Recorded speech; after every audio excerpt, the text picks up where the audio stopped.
Hello and welcome to Inside Kurdistan Extra. Joining me this evening is Laween Atroshi, a graduate in biomedical informatics from St George's University in London. He is also an approved UK health informatician. Welcome to the show. Thank you very much. Can you first tell me about the purpose of your visit back to the Kurdistan region? Yeah, the main reason I came back to Kurdistan was basically to the field that I've learned is a new field, it's an emerging field, and I wanted to utilise it and offer my skills and bring it back to Kurdistan so that we could also move forward and develop further in terms of the technology and framework surrounding this field. Okay, what exactly is your field about?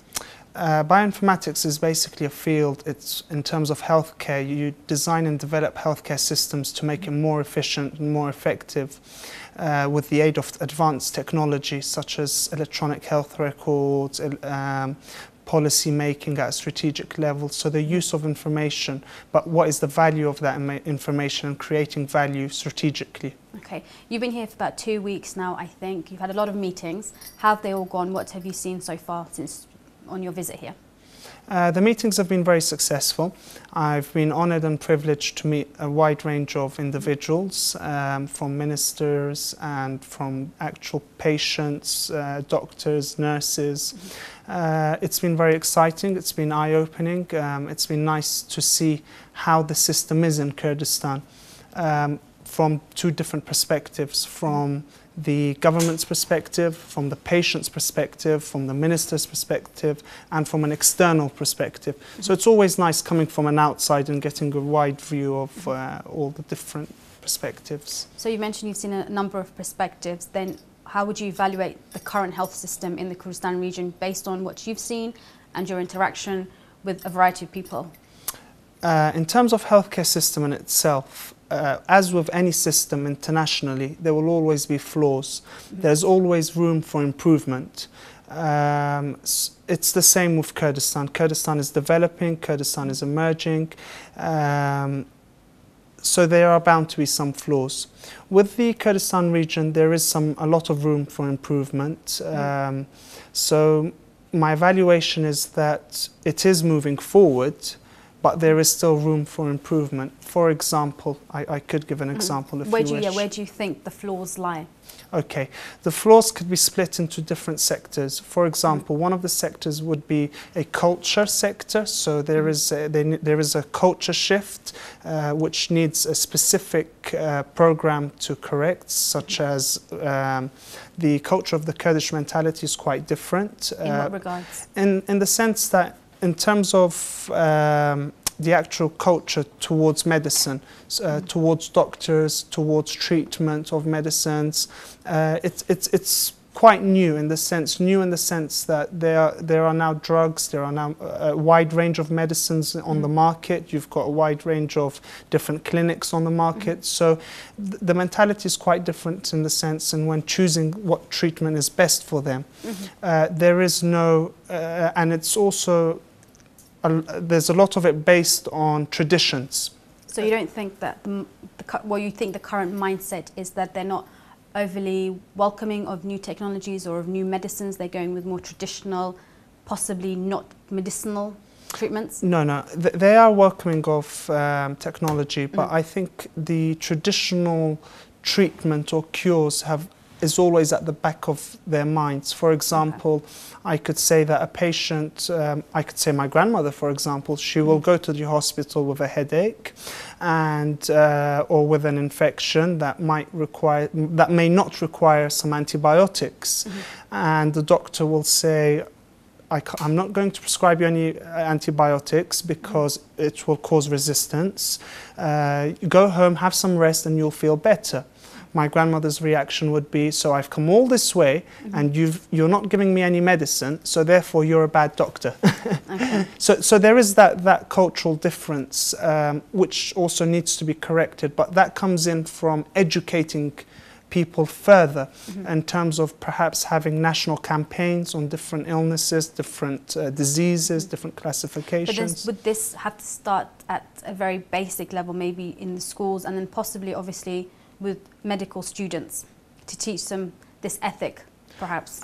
rather than a later stage where they've actually become doctors and treating patients. Absolutely. Now, this is where bioinformatics comes in. Bioinformatics is like a tool that predicts the future in terms of medicine and technology. For example, we build predictive systems, the clinical decision support systems. A classic example would be a patient will come into a clinic. If it's a well-equipped clinic, the information extracted from that consultation can be used to predict future scenario events and be prevented at that stage. For example, a patient may go see a doctor. He may go for something basic, but through asking a couple of screening questions, that doctor may possibly predict that this person, given maybe he smokes a lot, is likely to develop this certain disease given his background. I could prevent it by doing this, this and this. So this is where the tool of bioinformatics comes in, which I want to bring to Kurdistan to utilize the healthcare and support the current healthcare system. Well, you mentioned this cultural mentality that is a flaw in the system. Do you think that it will take a long time to shift this attitude? Absolutely not. This cultural resistance isn't just specific to Kurdistan. Even in the United Kingdom, there is different cultures within different regions. But to strengthen or say correct the cultural difference is in education. It's in creating, most importantly, I would say, is a regulatory board. What we are lacking at the moment in Kurdistan is in my professional opinion, as a clinical auditor, that I have capacity as a clinical auditor and effective lead for an NHS hospital. In my capacity, I would say that we are lacking a proper, secure regulatory board. If we have a strong regulatory board that regulates the healthcare professionals, for example, from nurses to radiographers to pharmacists to the actual doctors themselves, the drugs that are coming and going, the drugs that are prescribed, the medical advice that is given to patients, then that will correct the cultural response from the patient as well, because it will add security. And an important aspect to add to the regulatory board would be the element of ethics. Ethics is very important, which I feel is lacking in the current healthcare system. It isn't non-existent, it is existent, but it could be strengthened. We have to remember, especially in terms of medical doctors hold a huge responsibility. They literally deal, more or less play God in terms of life and death, in terms of relieving pain. They will see our wives, they will see our children, they will see us in our most poorest form. So that element of trust must be there, and it's a thin line which needs to be strengthened. From your visit, have you not seen any mechanisms within the healthcare system that would allow for these things to progress and go back onto the right track? I think there are mechanisms. I could see that the ministry is working extremely hard to develop frameworks to address these issues. However, I think more needs to be done from the public as well. So things like an awareness campaign. Awareness campaigns are important. National, local campaigns. This goes into another problem in itself, which is why the system is reforming and needs reforming. For example, I can give you an example, if I may. Okay. One of the approaches that we've learnt is that it's called Brine and Long, which was a study that was done, and there's the Pendleton approach. So the Brine and Long is more or less the busy doctor approach. So a patient will go and see the doctor. Doctor will say, okay, what's your problem? Patient talks, okay, so this is your problem, okay, this is it, here's your prescription, go, that's fine. That used to be the approach that was in the United Kingdom. Then there's another approach, which is the Pendleton approach, and that's more patient-centered. So the Brine and Long is the doctor-centered, and then you've got the Pendleton, which is patient-centered. Kurdistan needs to move forward to make the healthcare system needs to revolve around the patient. You don't think currently it is that? No, I think currently it's a doctor-centered healthcare system, whereby they are ultimately responsible, in charge in terms of medically and financially. I feel that it needs to be more patient-orientated. Programs need to be made in terms of expert patient programs, educate the patient more, ask the patient questions, learn more about the patients, develop a rapport, establish a connection, and treat them like human beings, which, you know, they are. There's a current criticism that the doctors seem to work financially with one another for their own personal gains. From what you've seen, do you think that is the case? I would say that's partially correct from what I've seen. I wouldn't say it's fully correct, because then I'll be disrespecting the good, honest doctors that are actually working very hard for the patients. I mean, it's like our fingers. If we look at our fingers, each one is different. It's the same with people. It's the same anyway. However, yes, unfortunately, that is correct. I have seen that it is quite orientated that some professionals are abusing their status, their professional status, but that would tie in with the ethics and moral aspect, which needs to be underpinned by a regulatory board, and then that will correct this issue. But to expand on that question, unfortunately, yes, it does happen, but then in their perspective, I mean, they see a lot of patients, 120 patients queuing up. It is bound to happen when there is no clear vision or goal or framework in place anywhere, not just in Kurdistan, anywhere in the world, that it is bound to happen. The proposals you have will obviously make a lot of changes to this system if implemented. What challenges do you see standing in your way, or obstacles if you're successful in implementing these? If my proposal is implemented, then I feel strongly it will create a strict mechanism whereby there is strict regulations from the bottom of the healthcare system, from the porter right to the actual CEO. It will ensure that the healthcare is patient-orientated. It will ensure that the rights of patients are preserved, the dignity of patients are preserved, the dignity of the doctors as well. Autonomy would be split, it would be debatable. In terms of implementation, now, Kurdistan is different from the UK, but I'm not saying that the UK is better than Kurdistan. They are two different places, two different systems. The implementation may be a challenge, yes, but it is not impossible. It depends how it's approached. It could be easily approached if it started off with one hospital. A pilot study could be done. The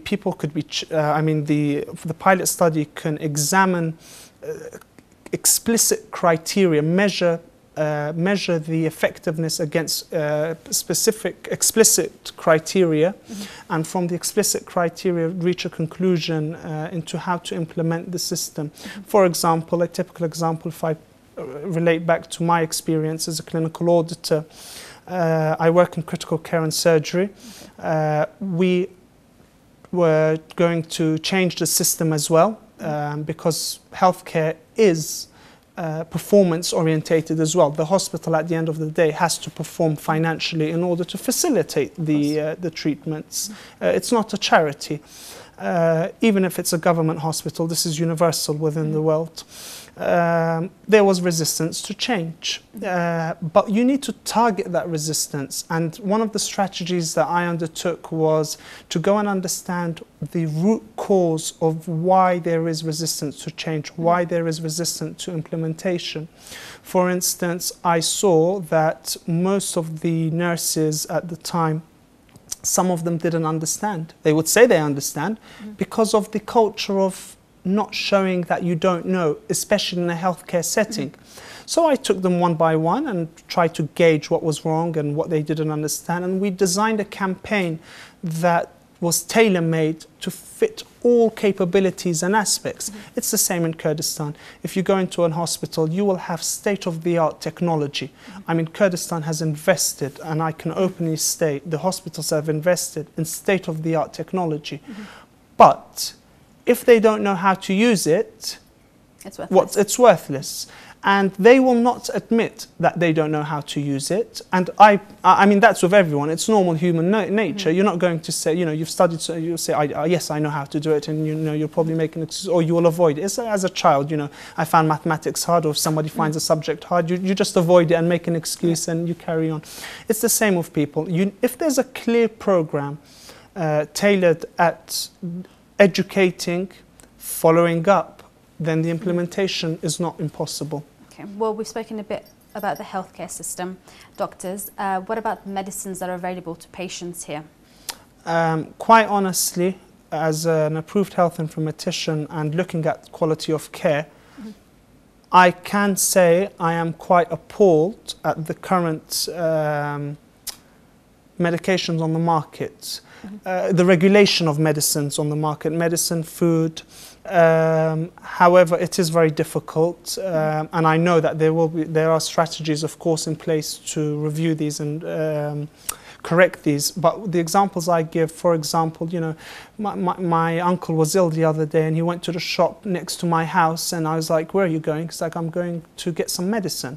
I said, "Okay." We went to it's like a small shop, to say, next to the newsagent, and some guy was there who wasn't a doctor but qualified nurse, I assume. I said, "What's wrong with you?" Asked a couple of basic questions. He said, "Yep, I know what's good for you," and he bought a medicine, a syringe, and mixed the needle and gave him a shot. And I thought, okay, why? I mean, how did that happen? Because it's extremely dangerous, because these medicines, first of all, you don't know if they're expired. I've noticed, and I've looked at a lot of expired products on the market. But is this the fault of the government, therefore? Because obviously this coming into the country, there should be border quality control. This is surely the burden on the shoulders of the government, or the companies that receive them here, or the doctors that tell these people to go and get these medications from these pharmacies? Quite honestly, I wouldn't say it's the fault of the government. I think the government is a limit to what they can do. I think there is quality control. I mean, I've heard there's quality centres and they do check it. But, you know, with these expired products, there's a limit to what people could check at the actual border itself. I mean, they will check the expired dates, but these expired dates, are they changeable? Are they monitored? Are they regulated? The fault is there's no system to record the drugs that are coming in, to check the quality internationally, and to see if they are licensed. For example, the UK will not send drugs over to an unlicensed supplier. There needs to be a strict regulation into who exports and imports, and what is the checking mechanism, and do we have a copy of that checking mechanism? Also, it's the doctor's responsibility, the directors of the hospital's responsibilities to refuse. I mean, if they see that there's medication that is expired, you know, that's a lethal dose. You're probably going to do more harm than good. Of course, I think the government has a key part in ensuring that I mean, the government is basically in terms of health, would be the health ministry. They're the ones that underpin the regulation. But I think there's a limit to what they can do. I think everybody needs to take a moral and social responsibility in preventing it from entering the market. And if it does enter the market, to find a way or design a framework to quickly identify and eliminate it. For example, if I go back to my reference to that shop that was giving out medicine, you know, back in the UK, there are certain medicines that cannot be given without a prescription. And there are reasons behind it. And again, this goes back into the education. For example, antibiotics may cause resistance. It's not good to always take it. If you have a headache, you know, an MRI scan may not be the best option. But that will go back into the education aspect. Okay, what about the introduction of an electronic healthcare system here for the Kurdistan regional government? Within the region, sorry. That's one of the proposals, one of the fields, it's the electronic health record. I think given Kurdistan's growth and development, and since now we are developing and at the scratch it is going to be fantastic if we implemented such a system. It will mean that every single patient will have an electronic record that will be linked. We're a small population. For example, if I travel to Slemani, or if I travel to Duhok, or if I travel to Erbil, and I happen to fall ill, or there's an accident and I get admitted to hospital, that hospital can instantly know what is wrong with me. So it's much quicker, it's more effective, it's more efficient. Okay. And just briefly, you're very young, you've come back to contribute to your country. Why have you done this? I think it's very important not to forget your roots, which is why I also took the Ambassador of Peace Award from the Universal Peace Federation, just to highlight that there is hope, that we can make Kurdistan better. The weapon of today is knowledge and technology, and that's our defense, to defend Kurdistan and make it develop even further. Thank you very much for joining us. It's been a pleasure. Thank you very much. Thank you for joining us. Until another issue of Inside Kurdistan Extra, goodbye.